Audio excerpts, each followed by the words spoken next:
Lady Trans Lovies. I'm your Golf Lady, bringing you the hottest news. So if you're new in this channel, please do not forget to subscribe, hit that like button, and also leave a comment below. It's sad news, guys, for Andile Gumbi, who's been hospitalized after suffering a heart attack.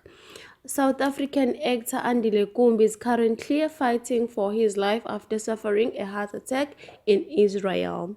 This 36-year-old actor has reportedly been admitted to Share Zedek Medical Center, where he was successfully resuscitated, although still in coma. The former actor will remember him as Inkosi Yasebhubesini. Uzweli, the former Isibaya actor, is in Israel for a production called Daniel the Musical, where he portrays the character of King Nebu.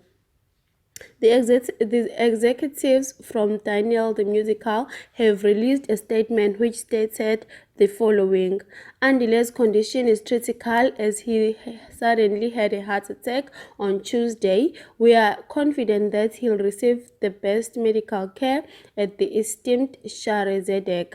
Attempts of getting Andile's wife to Israel are underway. So they continue to say our main priority. So basically this show's main priority. So they said our main priority now is to get Andile's wife to him from South Africa and to ensure that we support him to the best of our ability. According to Isolezwe, the show spokesperson Michelle Harding confirmed Andile's severe state to the publication and further revealed that the show's director will fill in for Andile while he recovers. We wish him a speed recovery, and it is a sad news for him, and please do pray for Andile Gumbi Uzweli Wesibaya. Thank you guys for watching this video. I am out till next time.